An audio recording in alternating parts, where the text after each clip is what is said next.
안녕하세요. 크리스천 영상학교는 신목사입니다. 오늘은 러시아 대통령 푸틴과 그 군인들을 조종하는 은밀한 세력을 보라라는 점을 한번 생각해 볼게요. 러시아와 우크라이나 전쟁이 시작된 지도 벌써 한 달이 넘어서고 있습니다. 러시아 대통령 푸틴의 계획대로라면 벌써 우크라이나를 점령하여 괴뢰 정부를 수립하고 그의 영향력 아래에 있어야겠지만 그의 계획은 보기 좋게 벗어나 언제 끝날지 모르는 수렁에 점점 빠져들고 있습니다. 물론 양국에서 죽어가는 사람의 숫자는 수만 명이 이르고 있으며 앞으로 얼마나 더 죽어야 이 전쟁이 끝날지 가늠할 수 없죠. 그러나 그뿐만이 아닙니다. 러시아의 공격이 군대의 시설물이나 군인들을 넘어서서 아파트나 학교, 교회나 병원을 가리지 않고 무차별 폭격을 하고 있습니다. 또한 러시아 군인들이 점령했다가 철수한 도시에서 수천 명의 민간인들이 학살되어 매장한 흔적이 드러나 전 세계가 이를 보고 러시아 군인들이 저지른 잔인하고 참혹하게 살해된 장면을 보고 치를 떨며 경악하고 있습니다.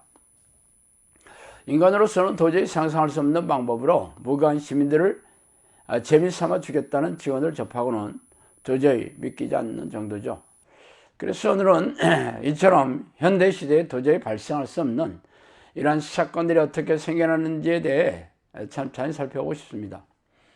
전쟁이 일어나는 원인이 무엇입니까? 고대 시대에는 강력한 군대를 거느린 왕이 거대한 왕국을 만들고자 하는 정복욕에 불타서 전쟁을 일으켰으며 지금도 전 세계의 패권을 거머쥐고 싶은 강대국들의 국가 지도자들이 전쟁을 일으키고 있으면 물론이죠.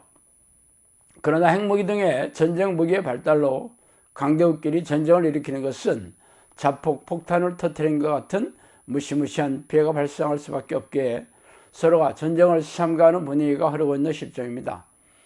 그래서 지금까지는 이라크나 아프가니스탄처럼 과격하고 급진적인 이슬람 민족주의자들이 정부군에 맞서 권력을 얻으려고 전쟁을 일으켰으며 미국이나 러시아 등의 강대국 등이 이를 서로 지원하거나 군대를 파견하면서 자신들의 영향력 아래에 두려는 전쟁에 불과했죠. 그러나 최근에 벌어진 러시아와 우크라이나 전쟁은 양상이 달라요. 막대한 인명 피해가 생겨나는 국가 간의 전쟁이기 때문이죠. 러시아 대통령 푸틴은 적어도 일주일 안에 전쟁을 손쉽게 끝낼 계획으로 시작했겠지만 전쟁은 그렇게 흘러가지 않고 있죠. 이미 수많은 국민과 군인들이 죽어나갔으며 나라가 사라질 위기에 놓인 우크라이나 국민들은 결사항전을 하고 있기 때문입니다. 그래서 이 전쟁을 지켜보는 전 세계 사람들의 마음은 참담하고 불안하기 그지없죠. 그렇다면 이 전쟁은 왜 시작되었을까요? 이 전쟁의 목적은 과거 찬란했던 소련의 영광을 되찾기 위한 러시아 대통령 푸틴의 야심에서 비롯되었음 말할 나위가 없겠죠. 과거에는 소련과 미국 두 나라가 전 세계에서 패권을 다투지 않았습니까? 그러나 지금은 소련 연방이 해체되어 여러 나라가 소련의 영향력에서 벗어나 독립되었으며 우크라이나도 나토와 유럽 연합에 합류하려고 하자 러시아가 전쟁을 벌이게 된 이유가 됐죠. 말하자면 러시아 대통령 푸틴이 전 세계에서 강력한 영향력을 행사하는 야망을 펼치기 위해 전쟁을 벌인 것입니다. 전쟁은 하나님께서 폐역한 나라와 민족을 징벌하시기 위해 사용하시는 기본적인 도구예요. 그래서 하나님은 전쟁을 일으키는 나라의 지도자의 머리에 미호경이 타고 앉아 속이도록 허락하시는 것입니다. 성경에는 전쟁의 신이 여호와 하나님이라고 밝히신 이유도 이와 같아요. 말하자면 하나님께서 징벌하시기 위해 미호경이 전쟁을 일으켜 야망을 달성하고 싶어하는 국가 지도자들의 머리에 이 미호경이 타고 앉아 조종하도록 허락하게 되면 끔찍하고 참혹한 전쟁으로 이어지는 것이죠. 그렇다면 이번 전쟁을 주도하고 있는 러시아 대통령 푸틴도 마찬가지겠죠. 푸틴이 전쟁을 일으킨 원인은 전 세계 사람들이 우러러온 빛나는 지도자가 되고 싶은 야망에서 비롯되었어요. 말하자면 자신이 최고가 되어 모든 사람 위에 군림하고 싶어하는 탐욕과 교만에서 비롯되었죠. 그리고 그 방법은 무고한 사람들을 죽이는 강력한 살인 무기를 사용하는 것입니다. 그래서 그동안 푸틴은 시베리아에 엄청나게 저장되어 있는 석유와 천연가스 등을 서방인 국가에게 팔아 막대한 부를 축적했고 그 돈으로 전쟁 무기를 만들고 군인을 훈련시키는 강력한 군사력을 얻는 데 쏟아부었어요.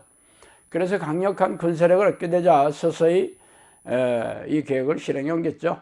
2008년도에는 조지아를 쳐들어갔고 2014년도에도 우크라이나의 크림 반도를 쳐들어가서 러시아 영토로 합병시켰습니다. 그러다가 이번 전쟁을 일으켰으니 어찌 보면 오랫동안 계획되어 실행에 옮겨지고 있는 전쟁인 셈이죠.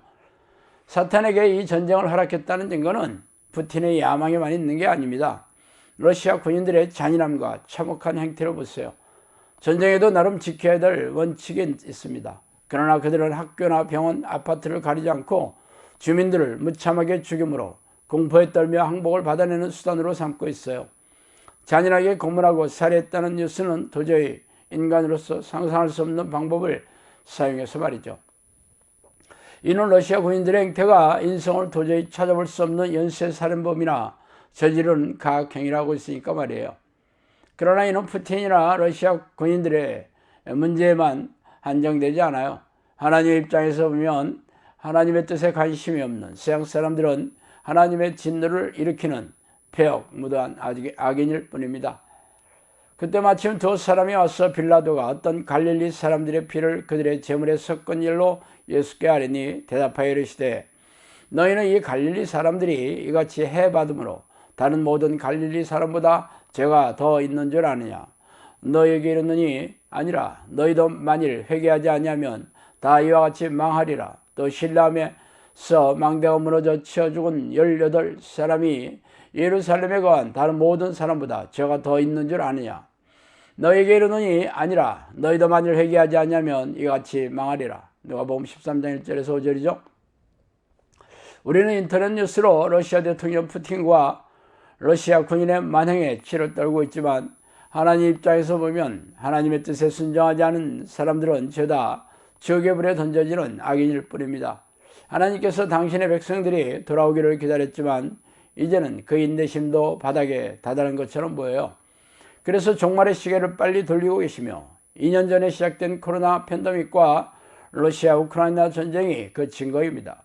그러므로 당신과 가족이라도 종말의 날에 평안하게 살다가 천국에 들어가려면 쉬지 말고 하나님의 이름을 부르며 전심으로 성령의 내주를 간구하는 기도의 습관을 들이세요. 그 길만이 당신과 가족이 영원히 사는 유일한 길이기 때문입니다. 자, 오늘은 여기까지 하겠습니다. 감사합니다.